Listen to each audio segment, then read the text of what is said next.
Assalamualaikum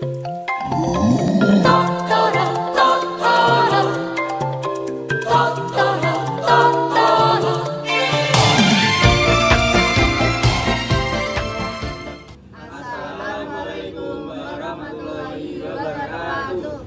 Halo semua, perkenalkan kami dari kelompok Kerajaan Pajajaran ingin menjelaskan tentang Kerajaan Pajajaran.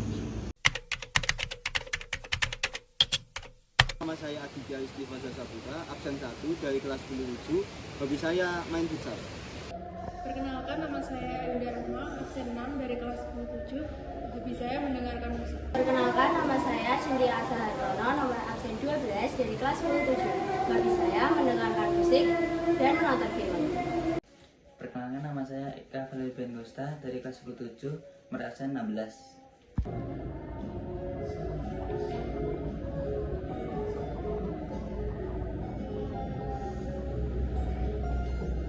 Perkenalkan, nama saya Ilham Arkan Huruf dengan absen 26. Kelas saya berada di kelas 27. Untuk hobi saya bermain alat musik seperti drum, keyboard, dan gitar. Perkenalkan, nama saya Moeza Livina Cantika Wibowo dari kelas 17, nomor absen 30.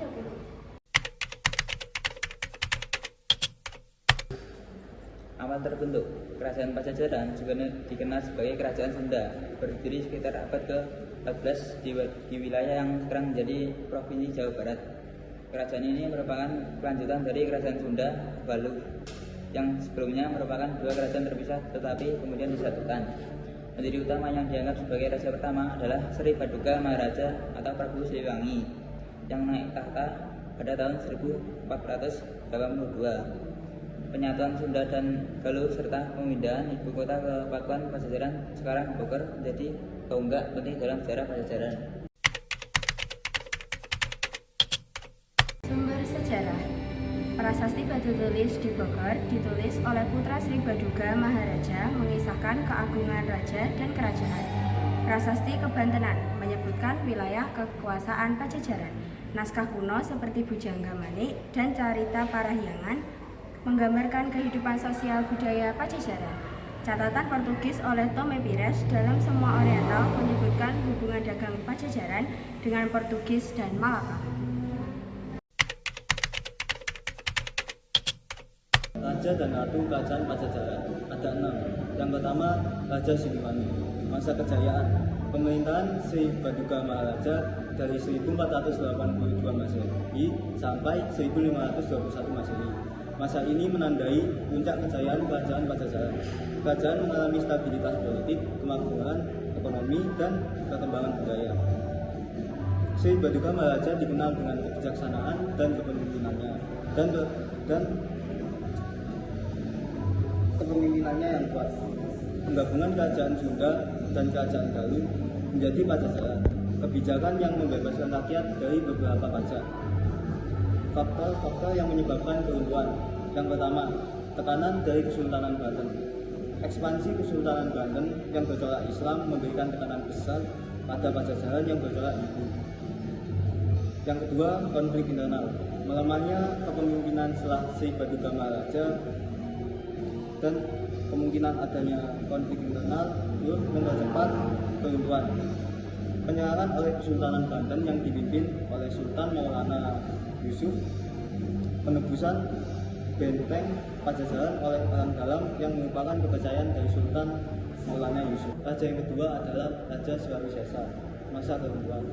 Masa pemerintahan Surawisesa dari 1521 sampai 1535 Masehi menandai awal mulanya kejayaan Kerajaan Pajajaran dibandingkan dengan masa pemerintahan Prabu Sri Baduga Maharaja atau Prabu Siliwangi. Masa Surawisesa diwarnai dengan meningkatnya ancaman dari kerajaan-kerajaan Islam seperti Kesultanan Cirebon dan Kesultanan Demak. Catatan sejarah seperti yang tertulis di Carita Parahyangan mengindikasikan bahwa Surawisesa menghadapi banyak pertempuran dalam upaya mempertahankan wilayah kerajaannya. Ancaman terhadap Sunda Kelapa juga terjadi di masa Raja Surawisesa. Dia berupaya mencari sekutu. Raja yang ketiga adalah Prabu Surya Kencana. Masa keruntuhan Prabu Surya Kencana juga dikenal sebagai Praga Mulia adalah raja terakhir kerajaan Pajajaran. Dia memerintah dari tahun 1567 Masehi hingga 1579 Masehi. Pada masa pemerintahannya, kerajaan Pajajaran mengalami kemunduran yang sangat pesat. Serangan dari Kesultanan Banten dan Cirebon semakin gencar dan wilayah kekuasaan Pajajaran semakin berkurang.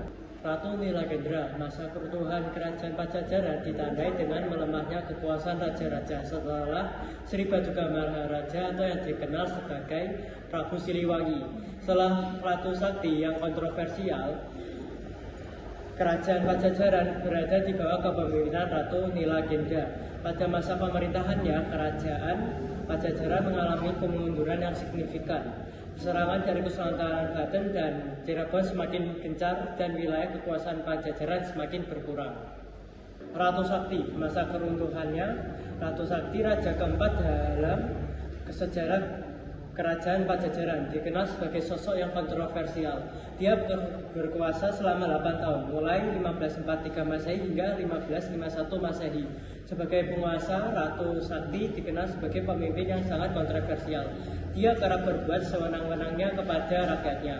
Di masa Ratu Sakti itu, konon masa kejayaan Pajajaran kian memudar. Dia disebut memerintah dengan asal-asalan dan serampungan. Ratu Sakti diceritakan kerap melanggar agama dan aturan-aturan kerajaan. Ratu Dewata, masa kejayaannya kehidupan keagamaan yang kuat. Pada masa pemerintahan Ratu Dewata, kehidupan keagamaan di kerajaan Sunda sangat kuat. Ratu Dewata dikenal sebagai raja yang alim dan taat kepada agama. Keberhasilan dalam pembangunan, Ratu Dewata berhasil membangun parit pertahanan kota setelah berjuang selama 20 tahun. Keadaan Pakuan ini diperluas pada zaman Sri Budaga. Masa keruntuhan, serangan mendadak. Menurut cerita Parahyangan, pada masa pemerintahan Ratu Dewata ini terjadi serangan mendadak ke ibu kota Pakuan dari musuh yang tambah sangkane atau tidak dikenal asal-usulnya. Serangan dari kerajaan Islam. Kerajaan Pajajaran hancur setelah mendapat serangan dari sejumlah kerajaan Islam, yaitu kerajaan Banten dengan bantuan kerajaan Cirebon dan kerajaan Demak. Kehidupan sosial dan budaya. 1. Kepercayaan mayoritas masyarakat menganut agama Hindu dan Buddha dengan pengaruh animisme. 2. Sistem pemerintah berbentuk kerajaan dengan raja sebagai pemimpin tertinggi. 3. Ekonomi pertanian, beras dan rempah-rempah, serta perdagangan dengan daerah lain termasuk Malaka dan Tiongkok. 4. Budaya seni tari, wayang golek dan sastra berkembang pesat. Tradisi Sunda seperti silih asah, silih asih, silih asuh mencerminkan kehidupan sosial yang harmonis. Masa keruntuhan kerajaan Pajajaran. Pajajaran runtuh akibat tekanan dari Kesultanan Banten yang berusaha menyebarkan Islam di wilayah Sunda. Pada tahun 1579, pasukan Maulana Yusuf menyerang Pakuan Pajajaran dan menaklukkan kerajaan. Beberapa bangsawan dan rakyat Sunda menyingkir ke pedalaman dan daerah pegunungan yang kemudian dikenal sebagai komunitas orang Kanekas atau suku Baduy, yang mempertahankan tradisi leluhur mereka hingga kini. Setelah keruntuhan Pajajaran, wilayah Sunda berada di bawah pengaruh Kesultanan Banten dan Kesultanan Cirebon, menandai berakhirnya era kerajaan Hindu-Buddha di Jawa Barat.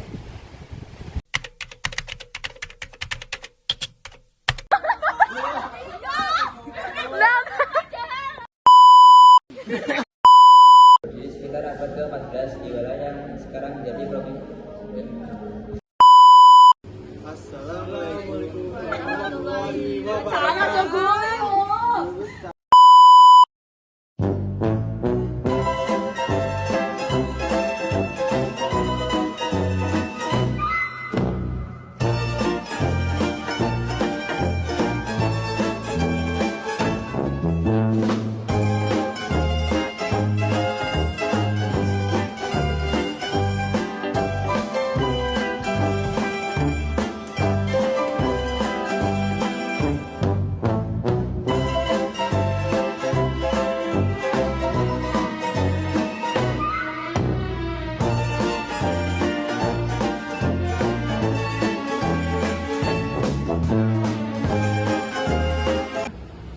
dari kami. Mohon maaf bila ada salah kata.